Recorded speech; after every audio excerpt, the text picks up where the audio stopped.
Olá, bem-vindos ao canal 1001 Histórias. Aqui quem fala é Luciana Marinho, eu sou escritora e contadora de histórias.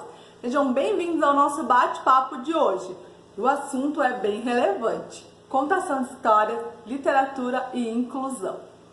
Seja muito bem-vindo, prepare seu bloco de anotações e inscreva-se no canal, que a gente vai ter muito conteúdo novo e esse papo continua. Além disso, hoje eu vou apresentar para vocês 5 dicas super poderosas para você trabalhar a literatura e a contação de história de uma maneira bem inclusiva. E ao fim do vídeo nós vamos ter um convidado especial, o escritor Marco Aurélio Barbiero, que vem trazer a sua experiência como escritor e como pai para dividir aqui conosco. Então se inscreve aí e vem comigo até o final. Como eu gosto de conversar aqui com você, a contação de história é algo que acompanha a história da humanidade. Muito antes da gente dominar os símbolos e a escrita, nós já trazíamos as nossas tradições de forma oral através da contação de história. Nós já nos comunicávamos através da voz e dos gestos para contar histórias e transmiti-las aos que estavam ao nosso redor, não é mesmo?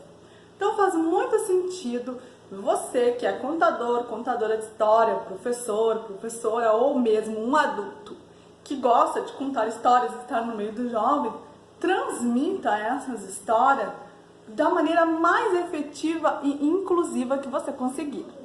Para isso a gente vai ver essas 5 dicas poderosas de hoje. Espero que você goste, vem comigo até o final.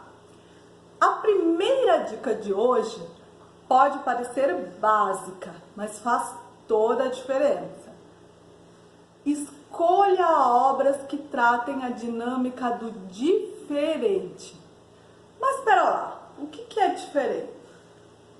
É um conceito muito subjetivo. O que é diferente para mim pode não ser para você ou para os outros, porque isso depende das nossas vivências, do nosso ambiente, da nossa cultura, do nosso ambiente social. Porém, a criança tem uma tendência a acolher mais as diferenças, porque ela é um ser social em desenvolvimento. E ela não estranha tanto, porque tudo para ela é novidade. Mas para que ela se torne um adulto, um jovem, que ainda leve essa atitude de acolhimento adiante, é necessário que a gente trabalhe com ela ao longo da sua infância. E a literatura e a contação de histórias são muito ricas nesse sentido.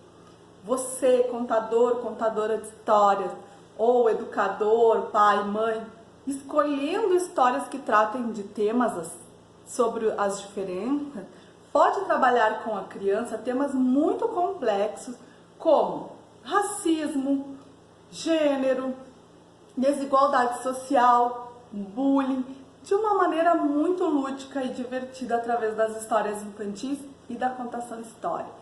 A escolha do seu repertório para conversar ou trabalhar com a criança é fundamental.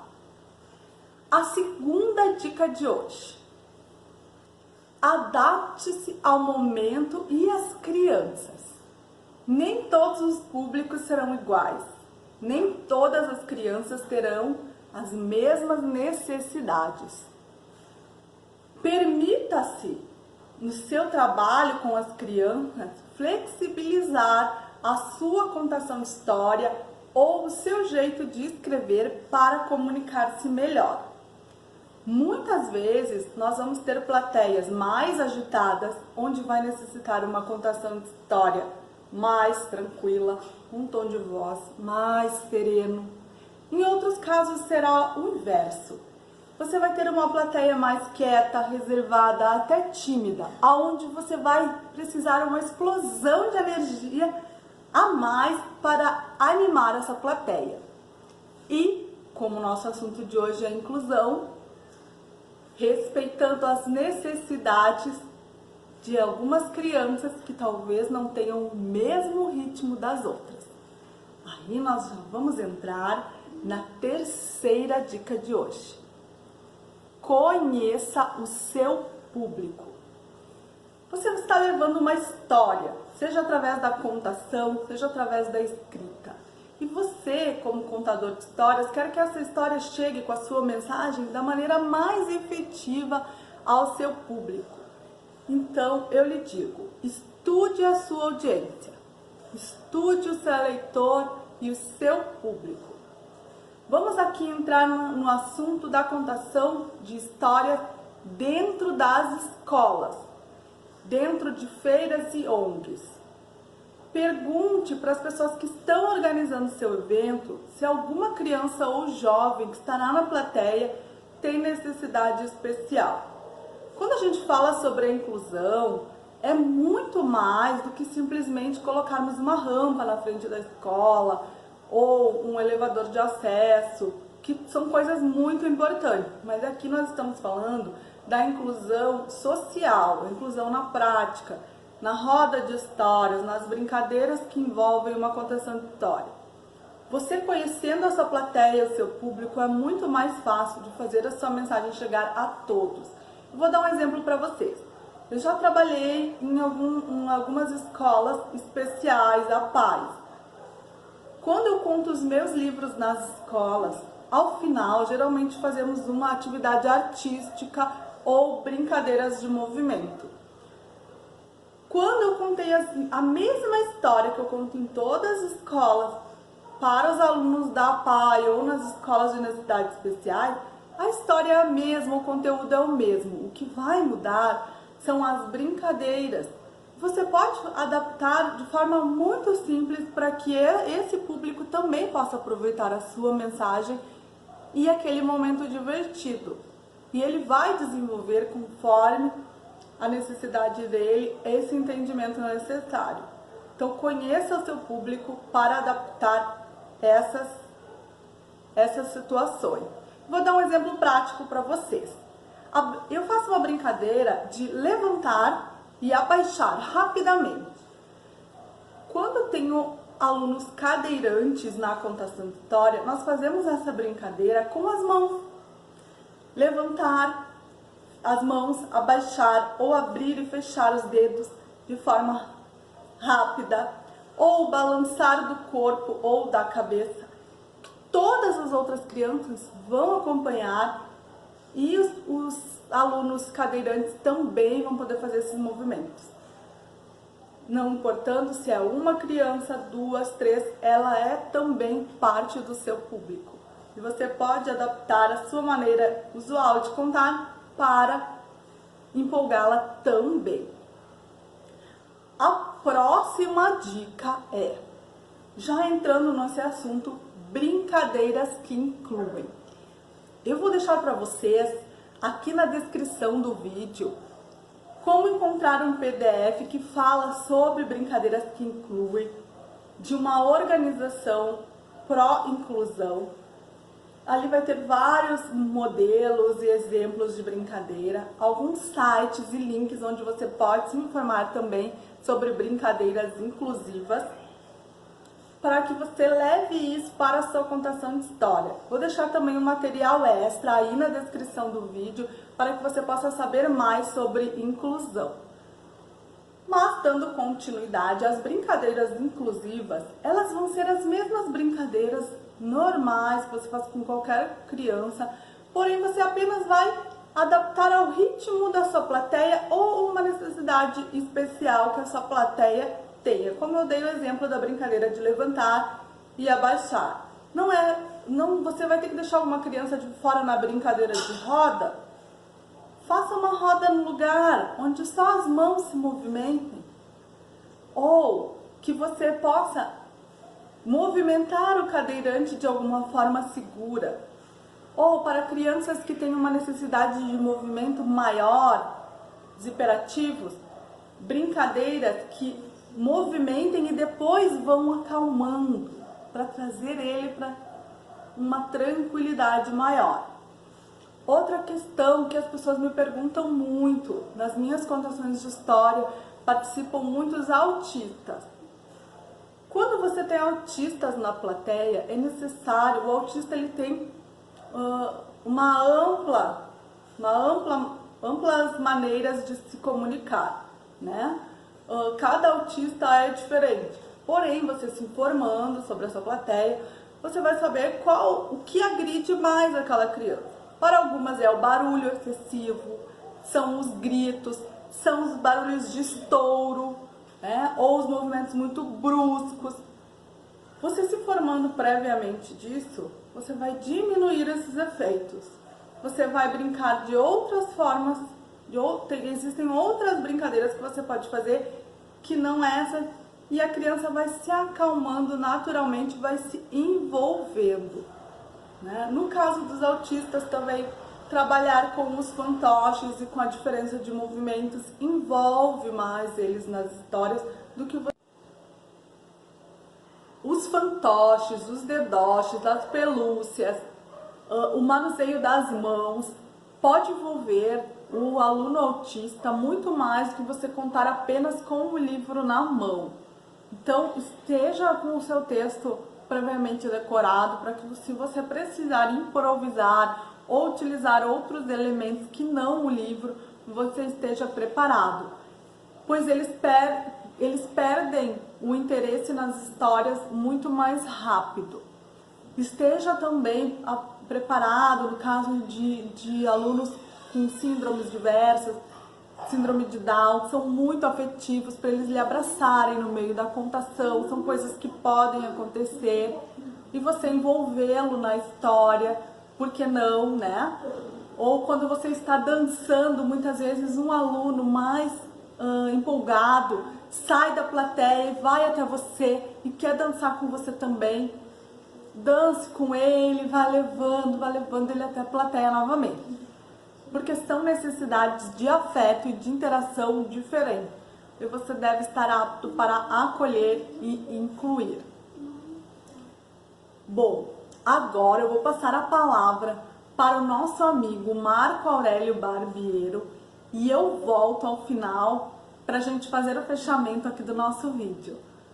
Ele está trazendo uma mensagem muito importante como pai e como escritor para vocês. Espero que vocês gostem. Nessa apresentação eu vou tentar grudar um monte de referências meio desconexas para falar sobre inclusão. Aqui vemos um gráfico de distribuição estatística. Essas bolinhas são pessoas e esse círculo grande é a área que abriga as pessoas ditas normais ou neurotípicas, ou melhor definindo, as pessoas que nos deixam confortáveis. São pessoas que dizem bom dia, obrigado e com licença e sorriem das piadinhas sem graça no elevador. Aqui fora estão as pessoas estranhas, atípicas, aquelas que nos deixam desconfortáveis por sua aparência, por seus modos ou, mais comumente, por nossos preconceitos. Essa forma de representar as coisas é muito comum. Você já deve ter visto gráficos parecidos dezenas de vezes, sempre que se quer classificar alguém ou alguma coisa. Existem coisas dentro da casinha e coisas fora da casinha.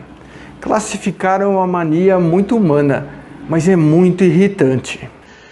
Voltando ao gráfico, quando se trata de pessoas, esse tipo de representação tem pelo menos dois problemas.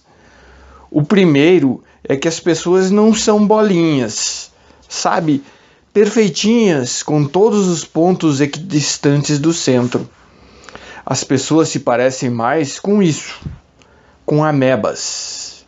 Até existem umas 5 ou 6 pessoas bolinhas no mundo, mas elas estão confinadas na área 51 porque se assemelham mais a ETs do que a humanos. Ao contrário das pessoas bolinhas, que são perfeitinhas, as pessoas ameba costumam ter altos e baixos, saliências, buracos e reentrâncias. São ótimas em algumas coisas e terríveis em outras. Na média, são aceitáveis. Eu conheci um professor de física que estava fazendo pós-doutorado e que precisava da minha ajuda para saber se a conta dele no banco estava negativa ou positiva. Uma professora de literatura do ensino médio decorava poemas gigantescos e não se lembrava o nome dos 5 alunos do terceiro ano. E o que dizer de governantes que não dominam a língua portuguesa ou mesmo não controlam a própria língua e não conhecem nem história, nem economia, nem geografia e nem as boas maneiras e ainda assim fazem sucesso? Enfim, as pessoas são assim e você com certeza concorda com isso e as aceita dessa forma. Então, vamos apenas corrigir o nosso gráfico, substituindo as pessoas bolinhas pelas pessoas ameba. O segundo problema desse diagrama é que as pessoas ameba não estão distribuídas dessa forma na área da normalidade. Todas elas estão, na verdade, na borda do circulão. Todas têm um pedaço dentro do que se chama normal e outro pedaço fora. Ninguém está totalmente dentro e ninguém está totalmente fora. Então, na maioria das vezes, classificamos como estranhos aqueles que estão quase saindo do círculo ou estão em uma posição em que as características que julgamos importante estão fora do perímetro. Nós que somos pais de crianças com autismo, temos que, mesmo a contragosto, aceitar que nossos filhos estão sim, um pouco para fora do que a sociedade chama de normal. Estão um pouco fora da média. E nós nos sentimos um pouco desconfortáveis com isso. E somos tentados a levar nossos filhos um pouco mais para dentro do circulão. É muito natural tentarmos inserir nossos rebentos, mas será que é bom para eles?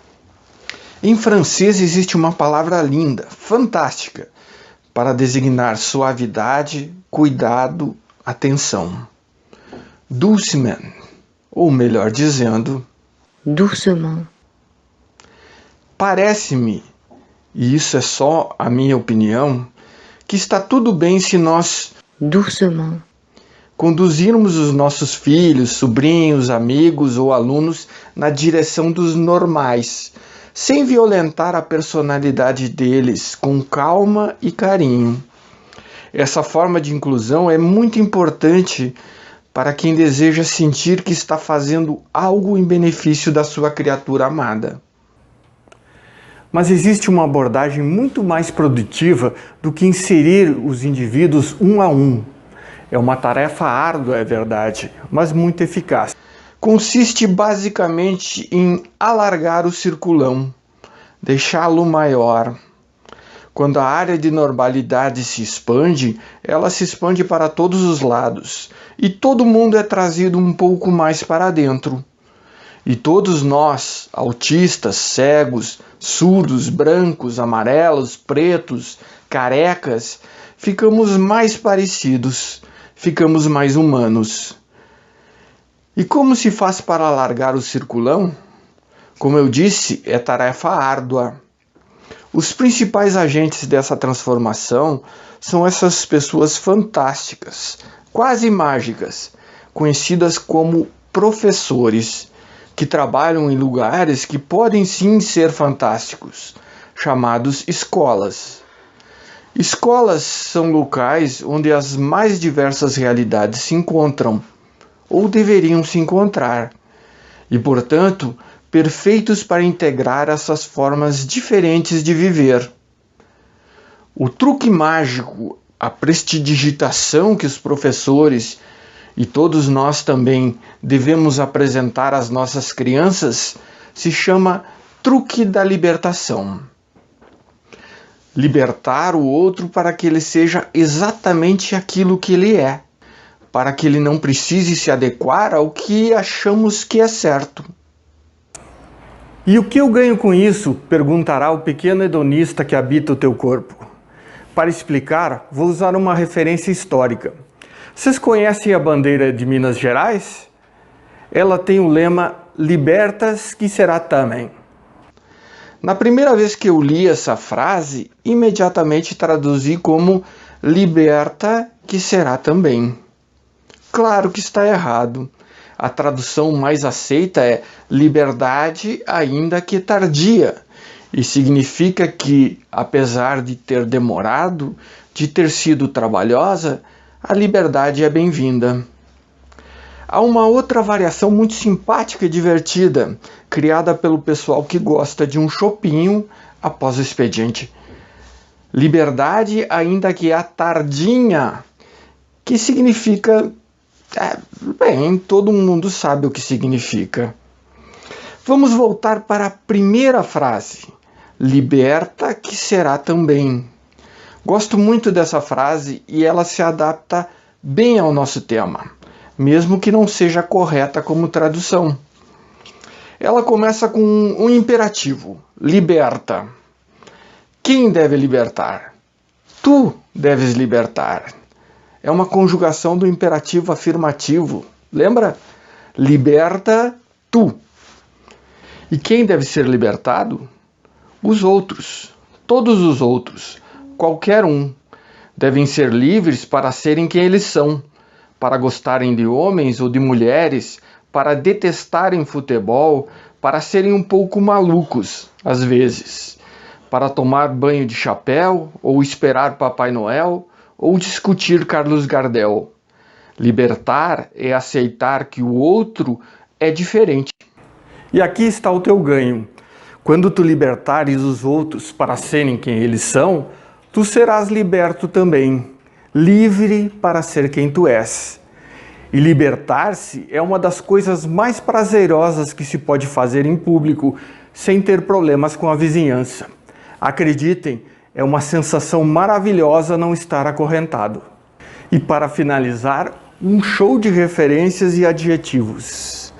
A maravilhosa Cecília Meirelles, citada no fantástico curta Ilha das Flores, do estupendo Jorge Furtado, na voz refinada do espetacular Paulo José.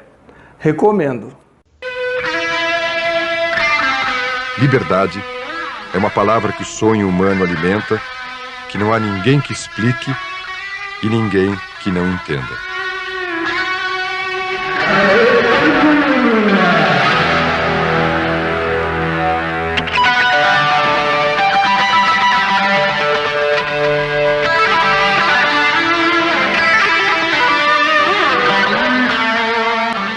Depois dessa super participação do Marco Aurélio, eu tenho a última dica para você.